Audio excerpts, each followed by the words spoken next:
So today I want to talk about 5 books that changed my life, that took me from being a poor immigrant student in the United States to a successful person.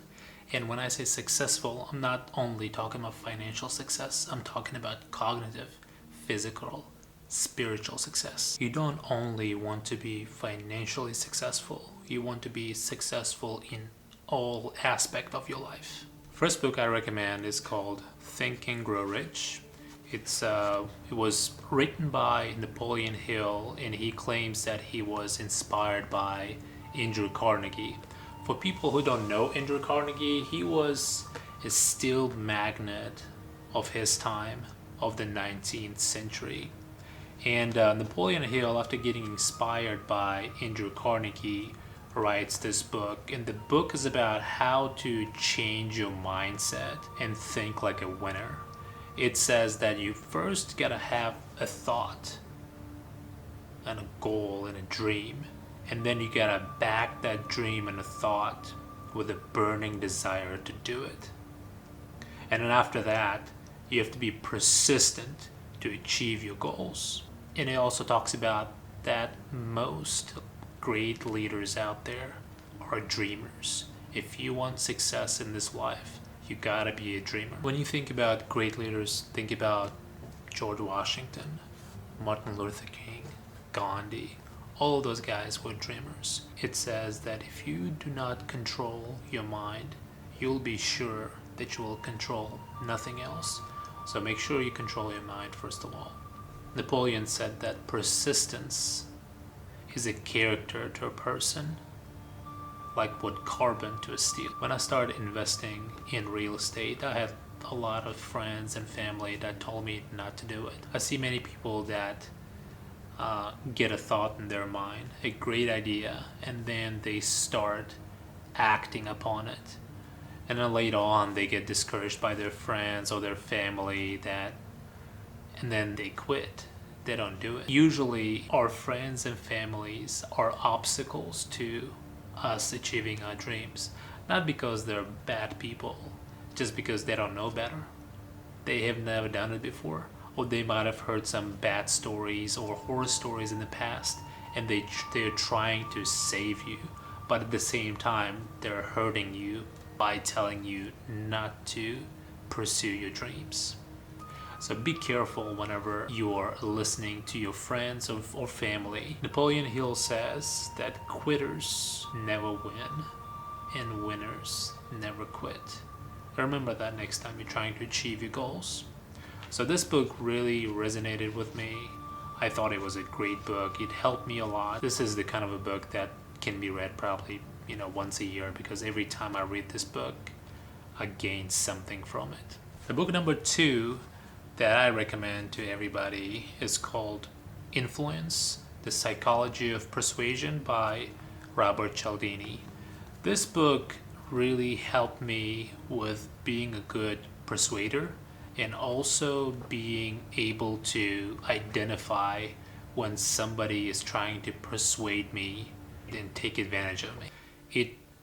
It describes 5 techniques of persuasion, one being commitment and consistency. It talks about how people are more likely to follow up whenever they sign a written document asked by a vendor, for example.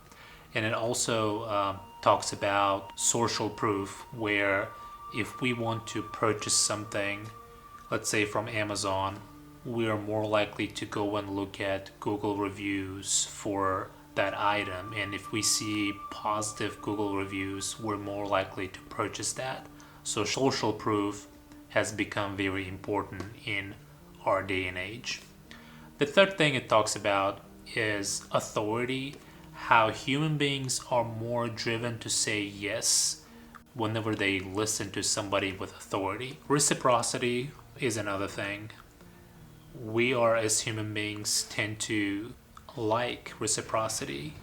When somebody gives us a 1 month free subscription, we're more likely to stick around with that subscription and purchase it the next month. That's why you see a lot of vendors to offer that 1 month subscription to begin with. The last thing it talks about is liking. As human beings, we are wired the way that we tend to like and communicate people who are similar to us. So just be aware of that whenever you are making decisions. Third book I recommend is called The Millionaire Next Door, and it's by Thomas Stanley and William Dunko. Great book. I picked it up a long time ago.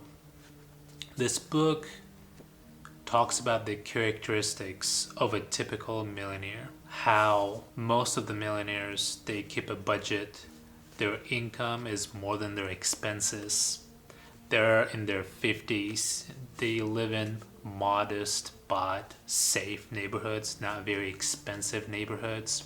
A couple of other items that are covered on this book is how the millionaires are not very driven towards consumable goods or depreciable goods. Think about a consumable good as an iPhone.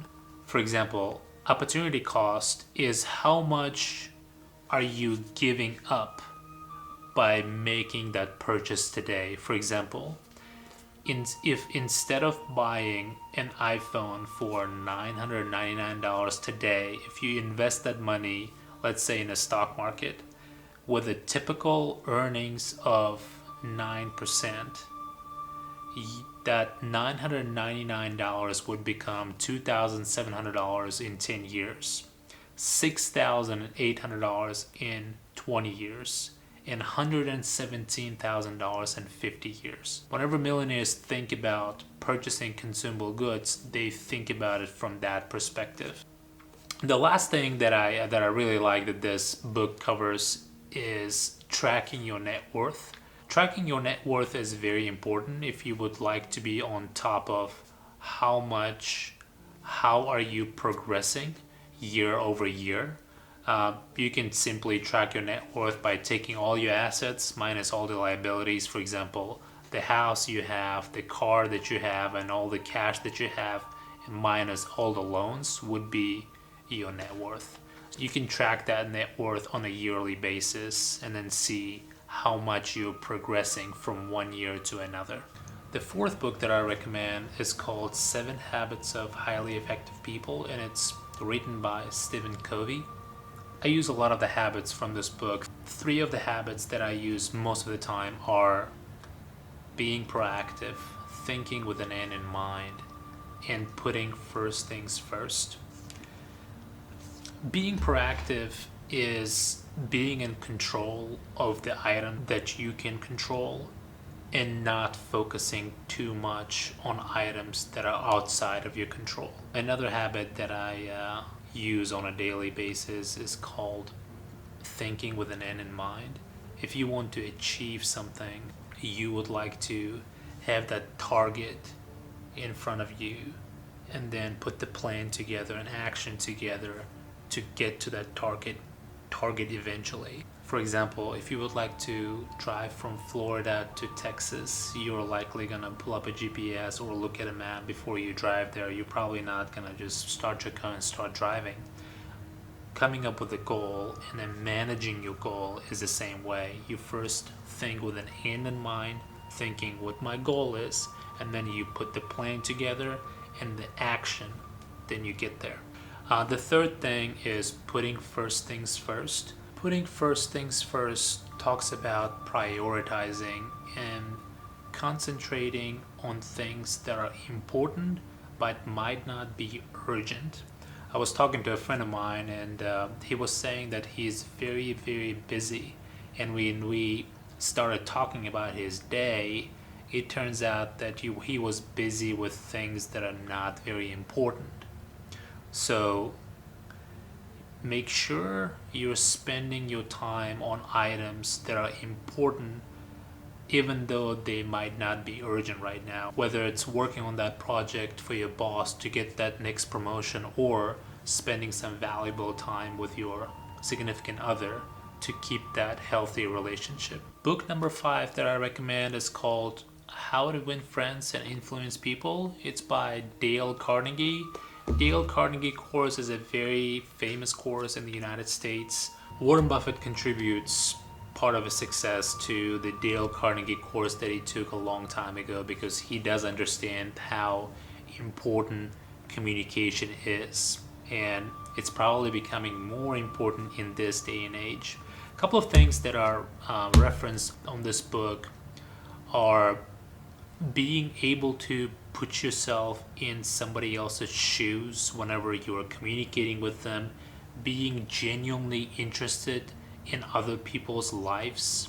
Instead of talking a lot about yourself, make sure you talk about the other person as well and ask them questions about their life, about their experiences. And you know, you might be surprised how interesting other people's lives are. Another item that is covered on this book is whenever you make a mistake, owning up to that mistake instead of being defensive. Or whenever you're trying to tell someone not to make a mistake, it's important to first admit to a mistake that you have made in the past and then recommending them not to make that mistake. That conversation is probably going to go a lot easier than you just going and saying, don't do this. A lot of great tips on this book. I really recommend it. You can buy this from Amazon or any other bookstore. This book has been in print for many decades. Two other books that I really recommend that I'm not going to go too much in depth. One is called Instant Millionaire. It's about why do some people succeed in becoming millionaires while others just dream about it. Great book. Really recommend it. It's called Instant Millionaire by Mark Fisher. Another book is called Outliers. This is the story of success. It's understanding the traits of successful people. Guys, the more you understand the traits and characteristics of successful people, the more likely that you're going to pick up on those characteristics. Thanks a lot for watching this video. If you like this video, go ahead and click that like button and also subscribe to the channel for future great videos that we have coming up.